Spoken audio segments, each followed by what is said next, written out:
And then I mentioned this at the start, but the commentary was really troubling for this fight. They just gave so much credit to Izzy, and that's, you walk into the fight with these narratives, but you have to adjust your expectations and understandings as what they're based off of adjusts within the fight. And the expectation and understanding was if Jan tries to kickbox with Izzy, he's going to get lit up and probably stopped. But somewhere into the second round, you realize that wasn't what was happening. Jan was like, I think the biggest striking gap came in that first round, and Jan was checking the leg kicks beautifully. Like I said, his jab was money. He mixed it up to the body really well with that jab. He was switching stances. And yes, he was feinting, reacting to everything Izzy gave him, but it was to everything. So there were no holes for Izzy to time with those reactions, because it's when you feint and Jan doesn't react that he goes, okay, now I can set this strike up and sneak it in. None of Izzy's normal, like, sneaky head kicks got in there. And the commentary was talking like Jan was getting outstruck and losing. Like, if you listen to that fight on commentary and you didn't watch what happened on the screen, you would have thought Izzy won it 48-47 off those first three striking rounds. But all three judges gave Jan two of the three rounds, and it's not often that I feel like I side with the judges over the commentators, but it was one of those nights.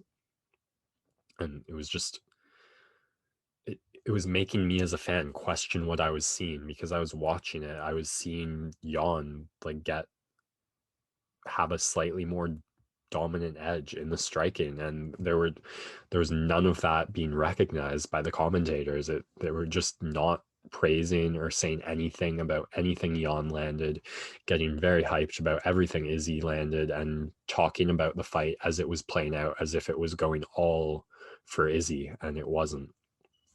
And man, it's so weird, Joe Rogan's position in the UFC, because there's nothing like that in any other professional sport, where you have someone who does their job as an analyst for like 3-4 days of the year. I don't know what exactly his routine, sorry, not for the year, for the month. I don't know what exactly his routine is on the pay-per-view cards he works, like when he starts preparing for it, how much he's researching. I don't know how much of an eye he's keeping on fight nights other parts of the year. But like, if you're a professional hockey analyst or basketball analyst, you are always that.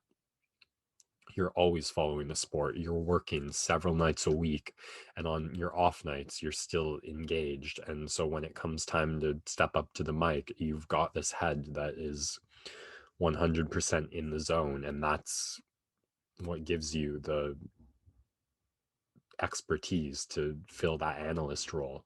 And that's not what Joe Rogan does. He podcasts every month. He doesn't go to pay-per-views outside the US.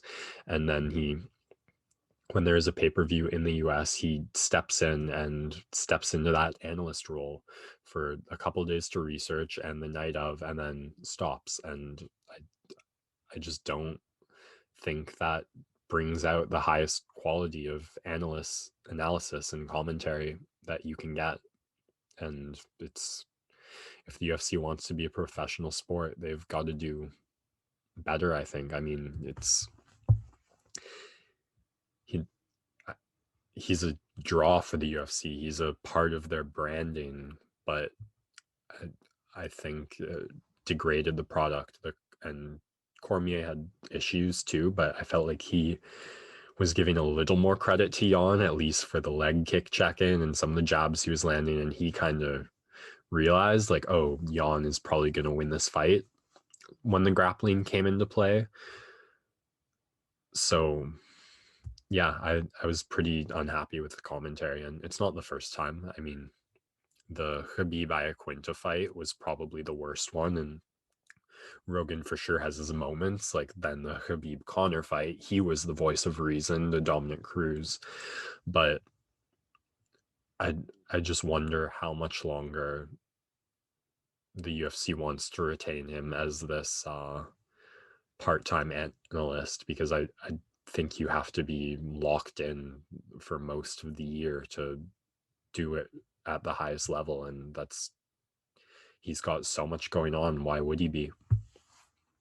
So yeah, I wanted to end with that because it's just frustrating. Like, you question your own read of the fight. It's really hard not to be influenced by what you're hearing. And sometimes I turn the commentary off, but I want to hear the strikes. I like to hear the corner. I'd love an option to hear the fight without the commentary. That would be primo. But yeah, uh, I think that's all the ranting I have. So maybe not the result you were expecting in the main event, but I think both divisions have a clear path forward, which is great. You've got Till matched up with Vittori and Whitaker matched up with Costa in the middleweight division. You think one of those four guys getting the next title shot, even though Izzy's beaten three of those four already. You just wonder, maybe Costa's the only one who couldn't earn a title shot with a win. He'd probably need at least one more. You look at Whitaker, who was in a similar position, and now he's about to earn a third potential victory. Till's the one Izzy wants, but he's going to have to do something special. Vittori certainly would be interesting based on how relatively close their first fight was compared to most of Izzy's other middleweight matchups. Glover next for Jan, with Rakic, Prochanezo, and Kalaev all knocking at the door. Both divisions in a pretty good place moving forward, and